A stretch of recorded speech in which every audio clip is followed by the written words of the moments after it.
Everywhere here in India, We want SC status. want status, Yes. and the Dhobi Samaj must be given the reservation as a scheduled caste here in every state of India. That is our demand. This is your demand? Yes. One caste, one nation, one reservation. Dhobi in India. One caste, one reservation, One nation. one nation. Dhobi. Dhobi, In India. Madiwal, and you can see another sense, Rajaka, Kanautia, Madiwal, Divakar. Mannar.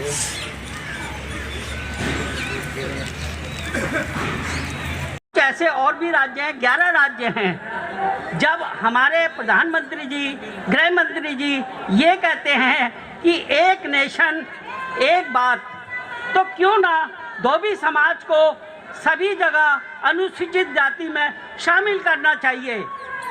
मैं आप सब लोगों के मार्फत अपने माननीय प्रधानमंत्री जी से, गृह मंत्री जी से अपील करना चाहूँगा कि वो धोबी समाज को पूरे भारत में घोषित करे कि अनुसूचित जाति में आएंगे, और बिल पास करने के लिए हम लोग उनसे प्रार्थना करते हैं कि वो, क्योंकि धोबी समाज जो है बहुत दबा कुचला हुआ समाज है, बड़ा इसको अछूत भी समझा जाता है राज्यों में, इसलिए हम प्रार्थना करते हैं कि वो धोबी समाज को जो है अनुसूचित जाति में सभी राज्यों में शामिल करें। जय भीम, जय संत गाड़गे, जय धोबी समाज।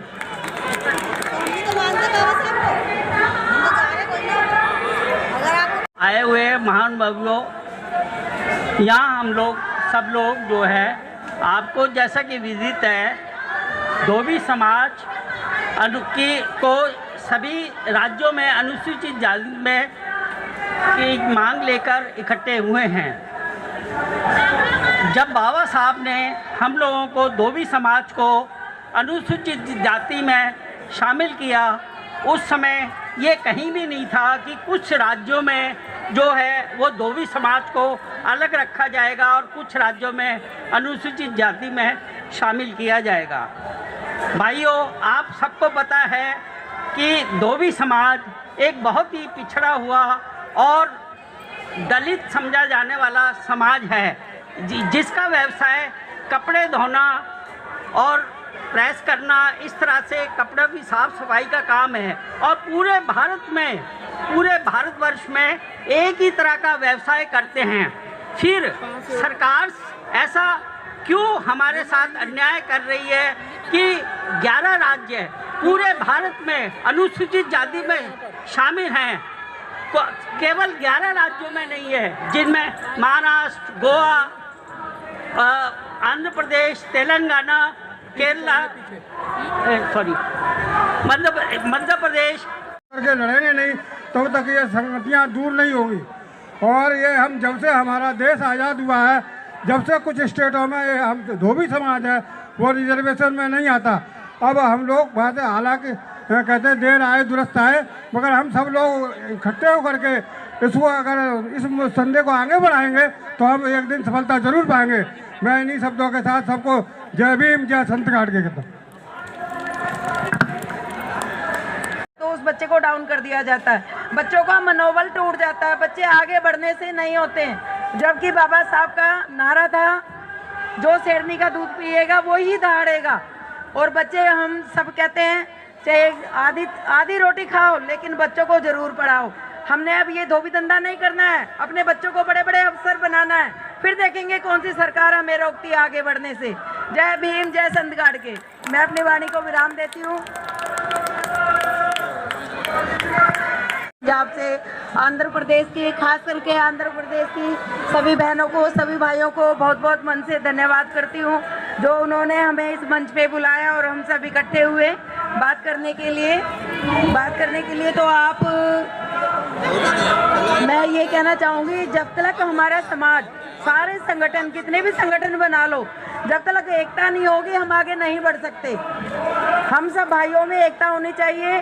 कोरोना काल में किसी ने कोई भी हाथ नहीं लगा रहा था। और अपने समाज के भाइयों ने चदरें धोई हैं हॉस्पिटलों की, बीमार बच्चों को निकाला है वहाँ से, सारा काम किया है। लेकिन कोई भी समाज का एक स्वीपर और एक धोबी सबसे आगे था, वो कभी पीछे नहीं हटे, उन्होंने सबका साथ दिया।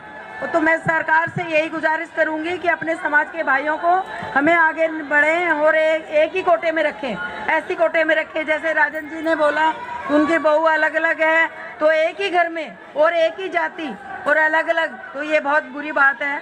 सबसे हम सब मिलकर इस बात को आगे बढ़ाएंगे और एकजुट होकर हम सब इकट्ठे होकर, यहाँ ये तो जंतर मंत्र पर अभी थोड़े से लोग इकट्ठे हुए हैं, समाज के देश प्रदेश से सभी भाई इकट्ठे होंगे। और एक और है, हमारे समाज के बच्चे कितने भी नंबर ले लें, फर्स्ट डिवीजन भी आ जाएं, तब भी उनको अच्छी पोस्ट नहीं दी जाती है। वहाँ पर देखा जाता है ये धोबी समाज का है, ये अंतगाड़ के। मैं कांता चौहान विश्व रजक महासंघ की जनरल सेक्रेटरी सभी भाइयों के सामने और जो देश प्रदेश दूर दूर से आए हैं उनका सभी का स्वागत करती हूँ। हेलो हेलो, आ रही है बस।